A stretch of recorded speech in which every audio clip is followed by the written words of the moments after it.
Assalamualaikum warahmatullahi wabarakatuh. Kami dari kelompok 9 akan menampilkan video pembelajaran IPAS untuk kelas 4 SD. Perkenalkan, nama saya Alexandra Antoinette dengan NIM K7223005.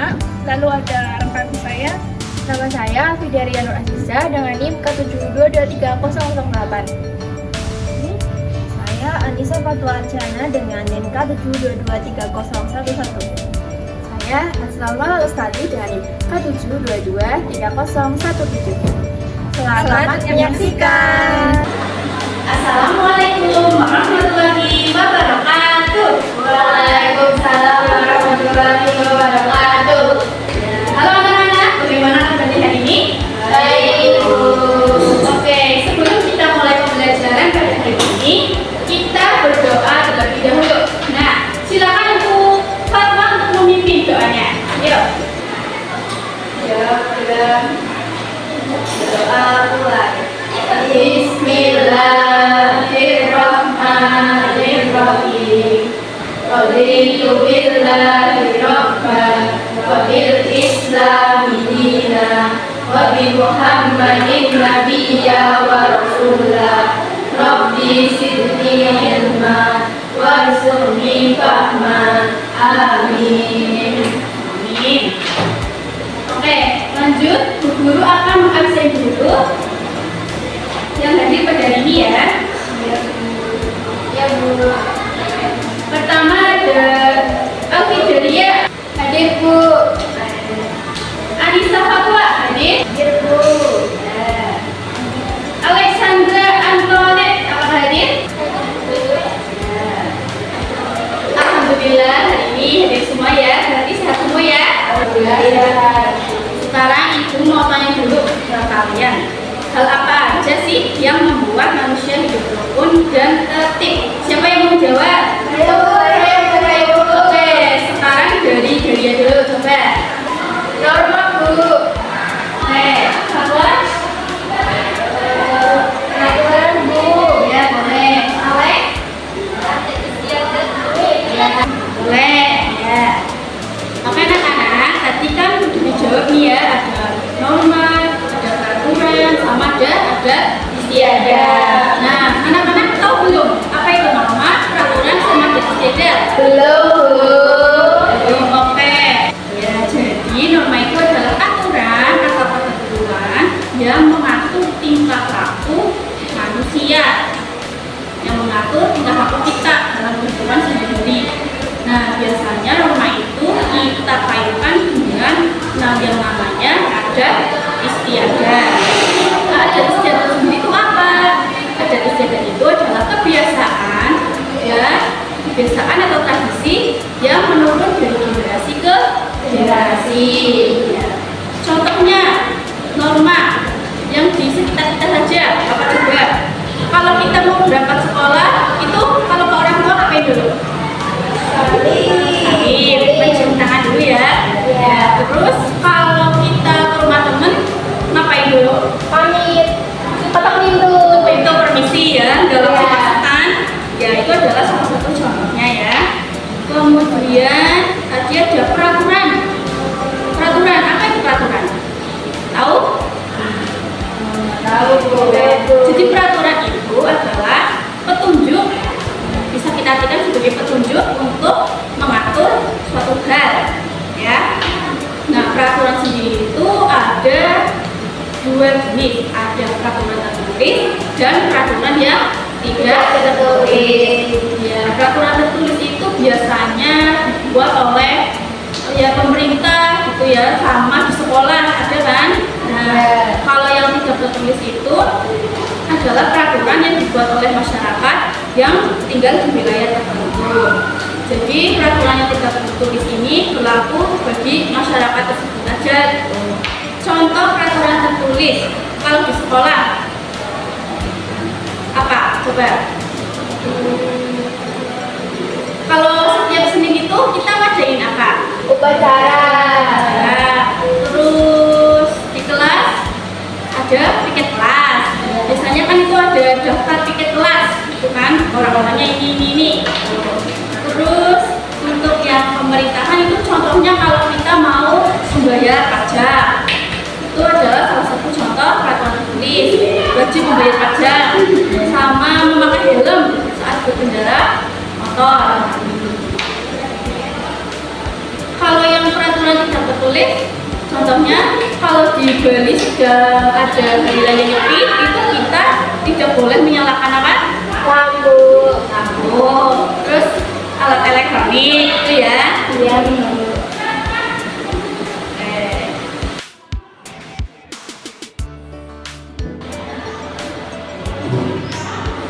Oke, tadi kan kita udah bahas bareng nih, bareng tentang norma, peraturan, sama adat istiadat. Nah, sekarang ibu mau tanya nih ke kalian, apa aja norma yang ada di sekitar kalian? Mulai dari siapa dulu nih? Saya Bu, Oke, dari kalian dulu. menolong sama teman. Boleh, kita. Terus kalau mau masuk rumah kita mengucap salam. Iya, ada lagi? Udah Bu. Oke, sip. Terus apa? Boleh apa aja nih?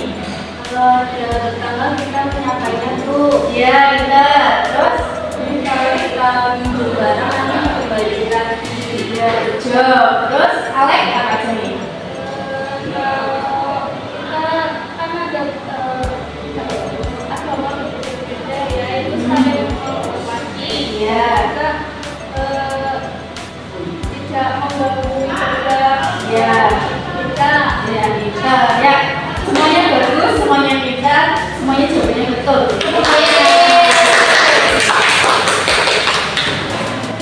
Oke anak-anak, tadi kan kita udah bahas tentang norma sama adat istiadat ya, gitu ya. Nah, tadi yang belum disebut banget itu adalah peraturan. Jadi dengan peraturan ini diharapkan nanti kita dapat mengatur tingkah laku kita sebagai manusia ya. Nah, tahu kalian ada banyak sekali peraturan atau norma yang dibuat oleh manusia. Ada peraturan yang berlaku hanya di wilayah tertentu, ada juga yang berlaku secara menyeluruh bagi semua warga negara. Peraturan yang ada dibuat dengan mengikuti perkembangan zaman. Oleh karena itu, dari masa ke masa, peraturan akan terus bertambah dan disesuaikan dengan kebutuhan manusia dan kebutuhan kita ya. Jadi ada peraturan yang tertulis, ada pun yang tidak tertulis. Oke, sekarang ibu akan menampilkan sebuah gambar percakapan. Tapi kalian baca bareng-bareng ya. ya Bu. Nah, yuk kita baca mulai dari sini yuk. Iya, apa yang sudah kamu lakukan? Buang ludah. Mengapa buang ludah di situ? Itu tidak sopan. Kamu akan mendapat sanksi. Kamu akan mendapat teguran dari orang lain karena itu tidak sopan. Nah, itu adalah di situ ilustrasinya ada iat itu buang ludah gitu ya. Itu adalah merupakan salah satu perbuatan yang tidak sopan. Ya, ketika kita melakukan perbuatan tidak sopan, kita akan mendapatkan sanksi atau teguran. Ya, nah, sekarang ibu mau tanya nih, ada nggak sih di sekitar kalian apa teman-temannya atau orang lain itu yang melakukan perbuatan sama seperti Ian? Ada nggak? Ada nggak? Kira-kira ada nggak yang buang ludah sembarangan seperti Ian? Kalau ada, berarti orang itu Tidak sopan. sopan. Kayaknya di daerahku ada Bu. Ada. Di mana tuh kira-kira? Ini di dekat Di masjid. dekat masjid. Wah, itu sangat-sangat tidak sopan itu. Sudah di tempat ibadah malah ludah sembarangan. Iya. Terus apa yang terjadi sama orang itu yang ludah sembarangan? Terus kita bersama dalam tempat yang lewat. Iya, itu nggak sopan ya kalau ludah sembarangan ya. Oke, itu tadi salah satu contoh perbuatan yang tidak sopan kalian ya. Oke, sekarang ibu guru akan menampilkan gambar kartu nih ya. Apa itu? Kartu apa ya? Oke anak-anak, jadi di sini ibu sudah menampilkan gambar kartu situasi nih. Ada Berapa itu udah banyak ya? Nah, sekarang ibu minta kalian nanti mengerjakan dengan kalian tuh memilih salah satu dari kartu ini. Nah, apa saja isinya nanti? Nah, misal ya, ibu contohin dulu ya. Yang pertama ada situasi di taman bermain. Nah, di situ itu kalau yang boleh dilakukan kalau di taman bermain itu ngapain aja? Berarti kan yang namanya taman bermain itu kan banyak permainannya ya. Nah, itu kita boleh menggunakan fasilitas permainan itu ya untuk bermain kita ya. Nah, terus hal yang tidak boleh dilakukan. Kalau hal yang tidak boleh dilakukan itu, kadang kan biasanya kalau kita main-main, piknik itu kan kita membawa jajan. Nah, itu kita nggak boleh buang sampah sembarangan. Nah, terus apa akibat dari kita melanggar kalau kita buang sampah sembarangan?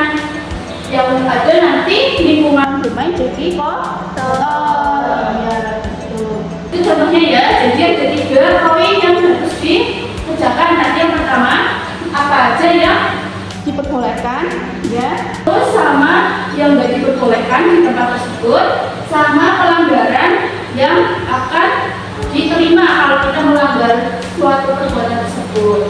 Nah, kalian nanti bisa milih salah satu, mau yang mana terserah. Oke? Silakan dikerjakan.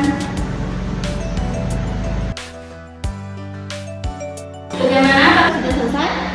Sudah. Oke, sekarang ibu minta ingin melihat gimana sih pekerjaan kalian. Dari siapa dulu ya? Dari dulu deh. Kamu pilih kartu yang mana? Situasi saat melakukan Ulangan di kelas. Oke. Apa? Apa? Coba. Hal yang boleh yaitu itu kita harus jujur saat mengerjakan. ya, yang boleh, yang tidak boleh kita Kita tidak boleh melihat catatan, bertanya kepada teman. ya kita terus Akibatnya kita berdosa, merasa malu, terus merugikan diri sendiri di masa depan. iya kita itu ya kita nggak boleh apa tadi man sampai nggak boleh lihat catatan ya kalau silakan ya. Betul 100. Sekarang apa yang mana nih? Jadi yang mana? Itu situasi saat melihat barang bukan milik kita. Ya. Yang boleh itu apa? Yang boleh itu kita menyerahkan barang tersebut ke petugas keamanan dulu. Iya betul. Kalau yang nggak boleh? Yang nggak boleh itu kita mengambil barang tersebut. Akibatnya kalau kita ambil barang tersebut Kita berdosa, terus kita merasa malu, terus kita akan mendapatkan sanksi. iya pintar gitu ya. Nggak boleh ambil barang yang bukan milik kita. Oke? Sekarang terakhirnya Alek. Kamu milih kartu yang mana nih? Yang situasi di toilet itu. Oke, gimana tuh yang diperbolehkan apa aja kalau di situ? Memakai toiletnya, lalu memakai yang buat cuci tangan. Iya. Terus yang tidak diperbolehkan membuang sampah di lubang toilet. Oh iya betul. Oke, semuanya betul, bagus. Anak-anak, ini kayaknya udah pada ngantuk ya? Iya. Nah, udah ngantuk, kita explain dulu yuk. Semuanya berdiri yuk. Kita sekarang akan melakukan SBD yaitu tepuk fokus. Sudah siap? Siap, Bu. Oke, kita mulai ya.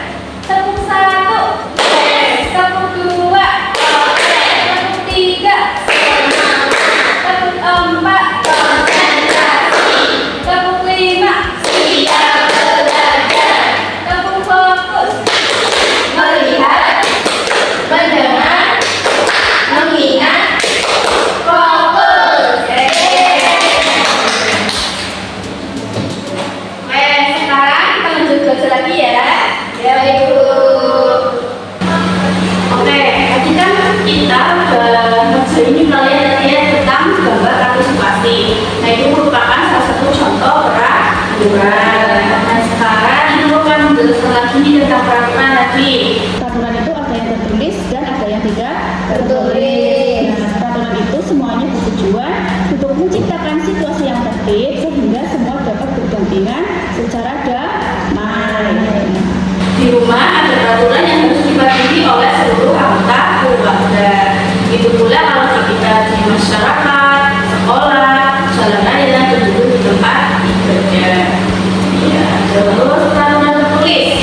Peraturan tertulis itu artinya peraturan dengan sanksi yang memaksa. Biasanya peraturan ini itu dibuat oleh negara atau pengelola sebuah tempat.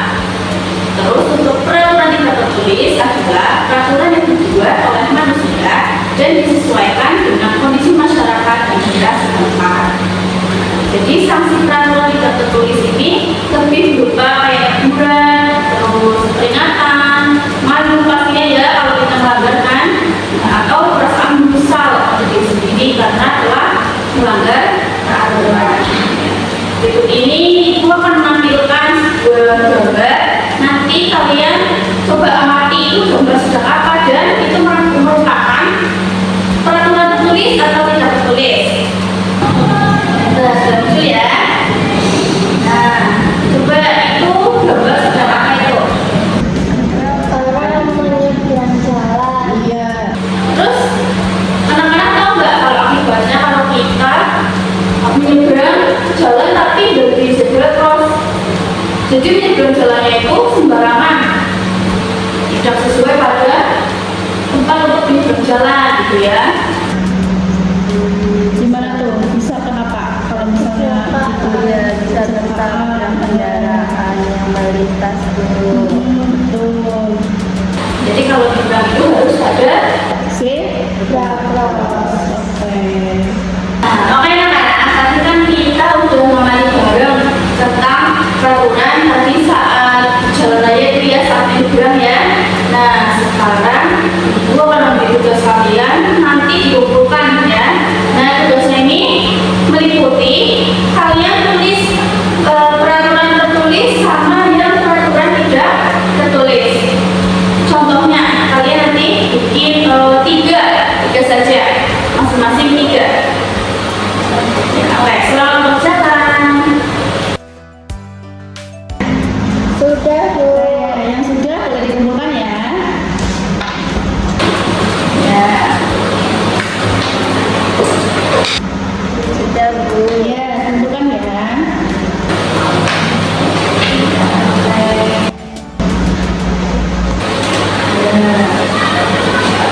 Oke, hari ini mungkin cukup itu ya pembelajaran kita hari ini. Tapi sebelum kita mengakhiri pembelajaran hari ini, kita akan mengulang lagi. Tadi kita sudah belajar apa aja nih.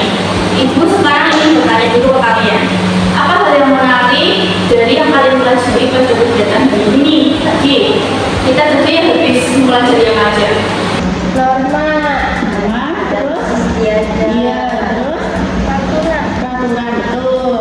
Terus ibu pengen tanya nih, suku dari mana? Suku asal orang tua kalian? Kalian itu dari mana?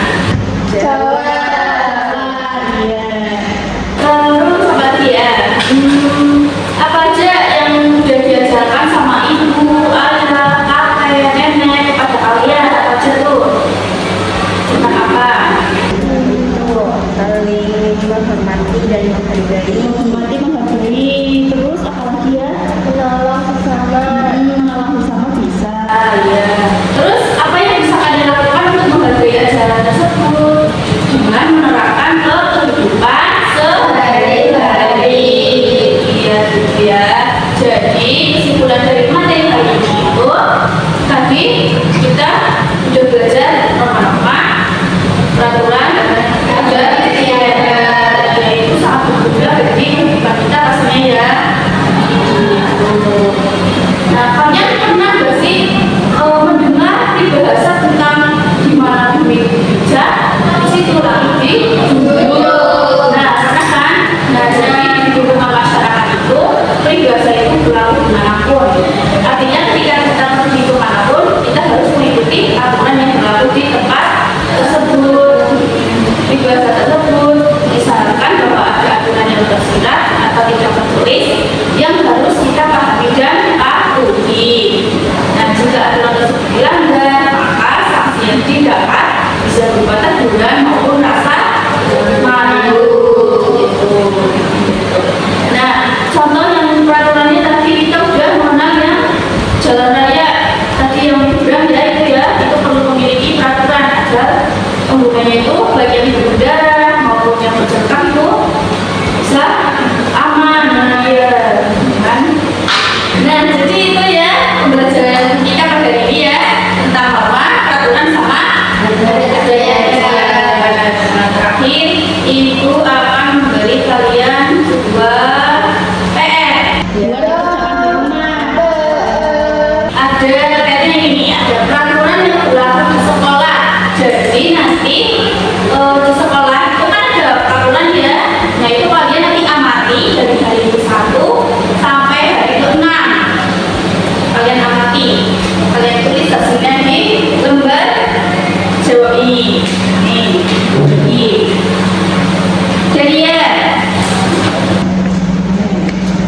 Bismillahirrahmanirrahim. Oke anak-anak, jadi seperti itu ya dia. Dan sekarang kalian boleh pulang. Selamat beristirahat. Jangan lupa tetap semangat. Tugasnya jangan lupa dikerjakan ya. Minggu depan dikumpulkan.